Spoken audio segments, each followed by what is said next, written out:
নমস্কার দর্শক বন্ধু, আমি তন্ময়। আশা করি সবাই ভালো আছেন। আজকে আমি দেখাবো আমাদের শোল্ডারে কিছু এক্সারসাইজ। আমাদের যে জয়েন্ট রয়েছে এখানে শোল্ডারের গ্লেনো হিউমেরাল জয়েন্ট, এই জয়েন্টের ফ্লেক্সিবিলিটি কিভাবে বাড়ানো যায় চলুন দেখি। দর্শক বন্ধু দেখুন, এভাবে হাত এই পজিশনে রাখবো, তারপর নিচের দিকে নেব, আবার উপরের দিকে নেব, এভাবে 10 বার বা 10 রাউন্ড এভাবে করব।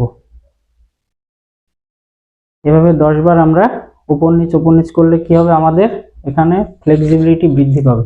দর্শক বন্ধু দেখুন, পেছন দিকে হাত নিয়ে কিভাবে ফ্লেক্সিবিলিটি বৃদ্ধি করব শোল্ডারের। এটি হবে অ্যাকচুয়ালি এভাবে করলে সবচেয়ে ভালো হয়, হাত লক করে একটির সঙ্গে আরেকটি।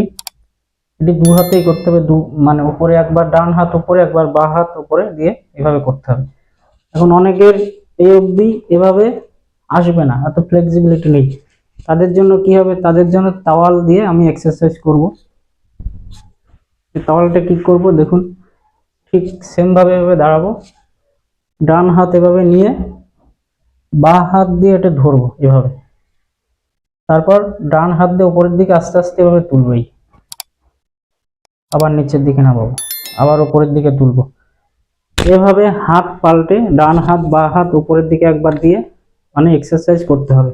তো দর্শক বন্ধু এরকম একটি তাওয়াল আবার নেব, নিয়ে সামনের দিকে রাখবো টান টান করে, তারপর ধীরে ধীরে উপরের দিকে এভাবে তুলবো, আবার নিচের দিকে নামাবো। এভাবে 10 বার করব।